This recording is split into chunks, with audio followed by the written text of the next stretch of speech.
Dos buceadores aficionados se colaron en una cueva desconocida. Justo cuando se sumergieron en las profundidades, vieron de pronto dos siluetas a lo lejos, con luces que parpadeaban tenuemente. Al acercarse lentamente, se les heló la sangre. Frente a sus ojos, había dos buceadores con el cuerpo enredado en cuerdas, completamente inmóviles. No se atrevieron a acercarse más, y nadaron a toda prisa de vuelta a la entrada. Y este es el caso que relataremos hoy. La tragedia del buceo en Picaninny Ponds, Australia. Picaninny Ponds se encuentra en Australia, en la costa de Caliza, al sureste de Australia Meridional. Desde que unos pescadores lo descubrieron a inicios de los años 60, se convirtió en un famoso destino mundial de cuevas de agua dulce, un paraíso para el buceo. Aquí la temperatura del agua es constante, a unos 15 grados Celsius, con una visibilidad cristalina. Pero la estructura de las cuevas es compleja y variada, alcanzando una profundidad conocida de hasta 110 metros. Se compone principalmente de la primera poza, el abismo, la catedral y la sección Dogleg pata de perro. El fondo de las cuevas está cubierto de sedimento, y la sección Dogleg es un pasaje estrecho que desciende verticalmente hasta los 60 metros, siendo la zona con mayor índice de accidentes. El 23 de diciembre de 1974, Brian,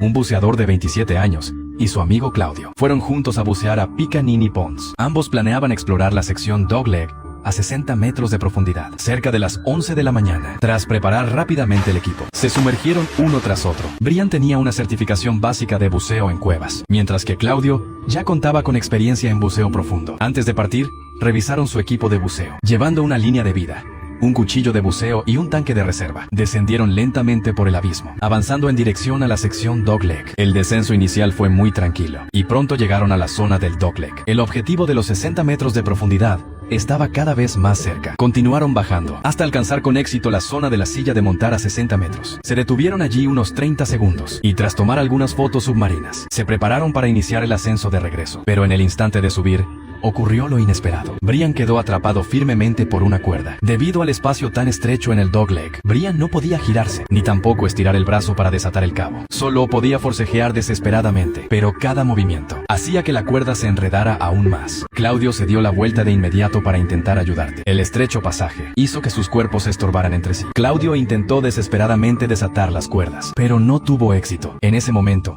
el aire en el tanque de Brian se agotaba rápidamente. El mareo y la sensación de asfixia se volvían cada vez más intensos. Los síntomas de la narcosis de nitrógeno empezaron a manifestarse. Sus movimientos se volvieron torpes y lentos, y su lucha perdía fuerza a cada segundo. Claudio se dio cuenta en ese instante de que su propio tanque también se estaba vaciando velozmente. Sabía que si se quedaba un momento más, no solo no podría salvar a Brian, sino que él también pasaría a mejor vida. No tuvo más remedio que abandonar el rescate. Se dio la vuelta y realizó un ascenso de emergencia para buscar la ayuda de rescatistas profesionales. Tras recibir la alerta, los rescatistas llegaron de inmediato al lugar del accidente. Se sumergieron rápidamente en el agua y avanzaron hacia la zona del Dogleg pata de perro. Al descender a los 57 metros, finalmente localizaron el cuerpo de Brian. Para ese entonces, ya no presentaba signos vitales. Aún mantenía la postura de haber estado luchando, pero su máscara se había desprendido. Su cuchillo de buceo seguía en su cinturón, y aún quedaba un poco de aire en el tanque. Se determinó que la causa de muerte fue el enredo con las cuerdas, lo que le impidió ascender, muriendo finalmente por asfixia. Este trágico accidente expuso los enormes peligros del buceo en cuevas, pero no logró frenar el exceso de confianza de algunos buceadores. 10 años después, el 7 de abril de 1984, dos buceadores, John y Barry, decidieron explorar esta misma cueva alrededor de las 10 de la mañana. Ambos saltaron al agua uno tras otro. John contaba con una certificación de nivel 2 de la Asociación de Buceadores de Cuevas de Australia, mientras que Barry solo tenía una certificación básica. No tenía experiencia real en inmersiones profundas. En ese momento, el agua del estanque estaba cristalina. Esa visibilidad hizo que bajaran la guardia, e incluso decidieron cambiar el plan original de exploración para ir hacia la zona más profunda del Dogleg, usando solo una línea de vida básica. Colocaron un tanque de reserva a los 30 metros y nadaron hacia el Dogleg. Al alcanzar los 60 metros de profundidad, la computadora de buceo de John emitió una alerta de profundidad, debido a que se creía muy salsa por su experiencia. Ignoró la advertencia y siguió descendiendo. Aunque Barry se sentía un poco mareado, confiaba ciegamente en John, así que no pidió abortar la misión. Pronto, ambos alcanzaron los 68 metros de profundidad. Eso ya superaba por mucho el límite permitido para John, y estaba totalmente fuera del alcance de lo que Barry podía soportar. Los síntomas de la narcosis de nitrógeno comenzaron a manifestarse en ambos. El juicio de John empezó a nublarse. Sus movimientos se volvieron torpes y lentos. Barry, por su parte,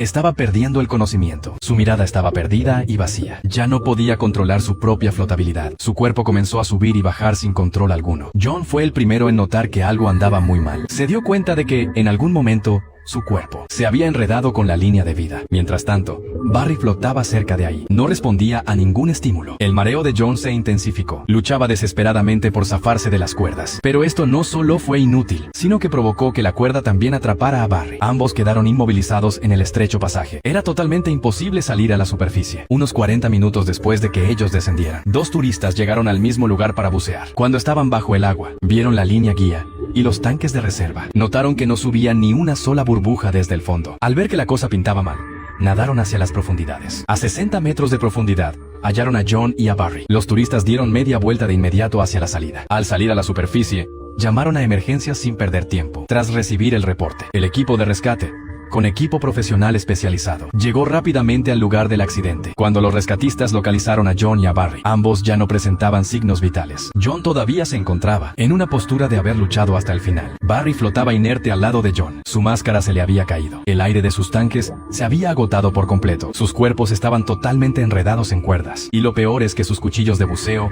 nunca fueron utilizados. La conclusión preliminar fue clara. Ambos sufrieron un caso severo de narcosis de nitrógeno. Una vez que este estado te alcanza, es como si el buceador estuviera en una borrachera total. Reacciones lentas, mareos, alucinaciones e incluso la pérdida total del conocimiento. Pierdes por completo la capacidad de controlarte. Ni hablar de intentar escapar estando atado de pies a cabeza. Tras estas tragedias, las autoridades de Australia Meridional tomaron medidas drásticas de inmediato. Reforzaron la gestión del buceo en Picanini Ponds. Se volvió obligatorio que todo buceador solicite un permiso previo. Desde entonces, no ha vuelto a ocurrir un accidente mortal aquí. El encanto del buceo en cuevas es explorar lo desconocido, pero solo respetando estrictamente las reglas de seguridad y sin jugársela al azar. Podremos descubrir los secretos de la naturaleza y volver a casa sanos y salvos. Muy bien, eso es todo por el episodio de hoy. Soy su narrador de incidentes. Gracias por vernos.